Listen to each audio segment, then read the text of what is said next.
est 7h39 et c'est le retour de Judith Mergui en studio. Bonjour Judith. Bonjour Ilana, je vous ai pas trop manqué. Ah bah si, comment ça va ? Eh ben, ça va. Je suis testée négative au Corona-19. Voilà, donc on vous récupère enfin en studio et on est ravis, n'est-ce pas Christophe ? On avait hâte de retrouver la petite Judith Mergui. Exactement. Bon alors comment ça s'est passé ? Ah bah écoutez, l'isolement c'était épique. Mais là on a une revue de week-end de charge, donc j'attaque.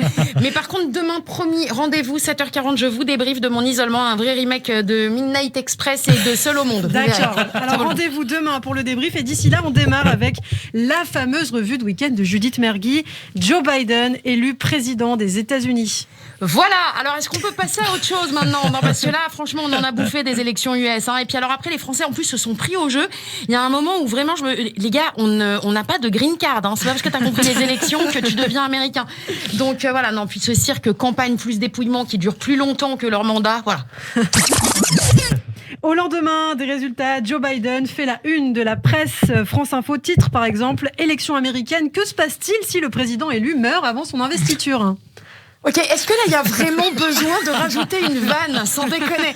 Non mais c'est chaud, le mec est pas encore rentré à la Maison Blanche qui lui transfère déjà son bureau ovale dans un EHPAD. Au Danemark, 15 millions de visons seront abattus car ils portent un virus mutant du Covid-19. Ah, c'est marrant, la capacité du cerveau humain à faire un grand écart en moins d'une seconde quand même. Se reconnaîtront toutes les femmes qui elles aussi ce week-end ont pensé comme moi. Oh, les pauvres, c'est vraiment triste. Et en même temps, une seconde après. Mais alors du coup, question 6 sont déjà morts. On peut quand même récupérer leur fourrure là. En France, un élève de collège menace de décapiter son professeur. Les modes se lancent vite dans les cours de récré. Dites les gars, on peut pas revenir au Doc Martens, c'était sympa, non ? Californie, une baleine avale 2 kayakeuses avant de les recracher. Ok, alors une pandémie mondiale, des baleines qui nous font des remakes de Jonas, ça pue un peu l'apocalypse ou c'est que moi là, sans déconner ? Paris, cambriolage chez une princesse saoudienne, 600 000 € de préjudice. Parmi les objets volés, on trouve notamment 35 sacs de marque Hermès et des bijoux, incluant une montre Cartier. Bah oui, mais c'est ça aussi de fermer les magasins de fringues trop longtemps, les modeuses elles craquent. Une femme en crise de manque de shopping, ça peut perdre l'esprit quoi. Et puis à la base, moi Ilana, je voulais pas cambrioler, je voulais rien toucher, je voulais juste regarder, sentir, humer un sac Hermès. Politique maintenant, Jean-Luc Mélenchon déclare sa candidature à l'élection présidentielle de 2022. Ouais, vous avez vu ? Il est parti en mode poète en plus à un moment sur TF1. Je cite : « Quand tout va mal et que ça semble être nuit noire, il faut allumer une lumière pour qu'on se dise qu'il y a un bout du tunnel. » Non, alors ça, frérot Jean-Luc, c'est pas un slogan. Ça, c'est une pub pour EDF, GDF. Et la meuf, là, Angie. Le pangolin ne serait pas à l'origine de l'actuelle pandémie mondiale. C'est ce que démontre en tout cas l'étude du virologue Étienne De Crolly. Voilà, le pangolin est acquitté, l'audience est levée. Bon, bah écoutez, ça nous aura au moins permis de découvrir un animal inconnu, Zarbi, qui ne sert pas à grand-chose et qui n'est pas des plus esthétiques. Non, je t'avoue que même le pangolin lui-même, il s'attendait pas à un tel coup de projecteur, quoi. Non, tu le regardes, tu le vois, tu te dis jamais que tu vas le retrouver dans la presse People. Nouvelle mesure à Paris, l'arrêt des livraisons de nourriture et d'alcool après 22 heures.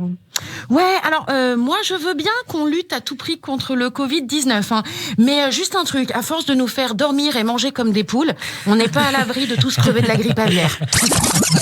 Et pour finir, triste nouvelle, Lord Jonathan Sacks, ancien grand rabbin de Grande-Bretagne, est décédé ce 7 novembre.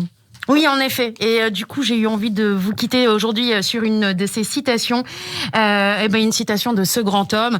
Bon, en gros, ça dit The best way of breaking blah blah blah. Mais si je le disais et que j'essayais de le dire en français, la meilleure façon de briser les barrières entre les peuples et les communautés est finalement simple. Elle se brise à travers des actes simples, non forcés de comment on dit, kindness. Non, attendez, je vous le dis. Est-ce que vous comprenez ce que vous dites ? Mais oui, et je vous le traduis simultanément, c'est pour ça. Ces barrières se brisent à travers un acte de bienveillance et de gentillesse.